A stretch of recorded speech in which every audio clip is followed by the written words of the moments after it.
ಮೂರು ರಾಜ್ಯಗಳ ಮೂರು ಸಿಎಂಗಳಿಂದ ಟಿಬಿ ಡ್ಯಾಂ ಗೇಟ್ ಲೋಕಾರ್ಪಣೆ ಮಾಡಲಾಗಿದೆ.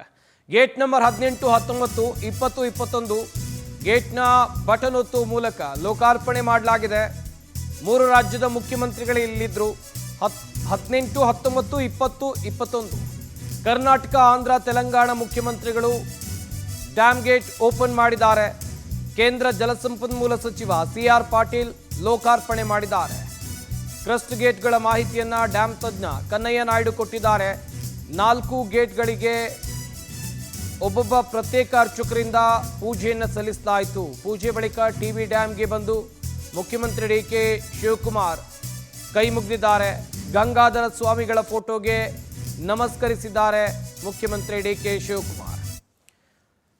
ತುಂಗಭದ್ರಾ ಜಲಾಶಯದ ಕ್ರಸ್ಟ್ ಗೇಟ್ಗಳನ್ನು ಲೋಕಾರ್ಪಣೆ ಮಾಡಿರುವ ದೃಶ್ಯಗಳನ್ನು ನೀವಿಲ್ಲಿ ನೋಡ್ತಾ ಇರಬಹುದು. ಮೂರು ರಾಜ್ಯದ ಮುಖ್ಯಮಂತ್ರಿಗಳು ಮತ್ತು ಕೇಂದ್ರ ಜಲಸಂಪನ್ಮೂಲ ಇಲಾಖೆ ಸಚಿವರು ಕೂಡ ಇದರಲ್ಲಿ ಭಾಗಿಯಾದರು. ರಾಜ್ಯದ ಮುಖ್ಯಮಂತ್ರಿ DK ಶಿವಕುಮಾರ್, ರೇವಂತ್ ರೆಡ್ಡಿ, ಹಾಗೆಯೇ ಚಂದ್ರಬಾಬು ನಾಯ್ಡು, CR ಪಾಟೀಲ್ ಕೇಂದ್ರ ಸಚಿವರು ಇವರು ಕೂಡ ಭಾಗಿಯಾದರು. ಡ್ಯಾಮ್ನ ಹೊಸ ಕ್ರಸ್ಟ್ ಗೇಟ್ಗಳ ಲೋಕಾರ್ಪಣೆ ಕಾರ್ಯಕ್ರಮವನ್ನು ಮಾಡಲಾಗಿದೆ. ಇನ್ನೊಂದು ಕಡೆಯಲ್ಲಿ ಅರ್ಚಕರು ಈ ಲೋಕಾರ್ಪಣೆಗೂ ಮುಂಚಿತವಾಗಿ ಅಲ್ಲಿ ಪೂಜೆಯನ್ನು ಸಲ್ಲಿಸುವಂಥ ಕೆಲಸವೂ ಕೂಡ ಆಯಿತು.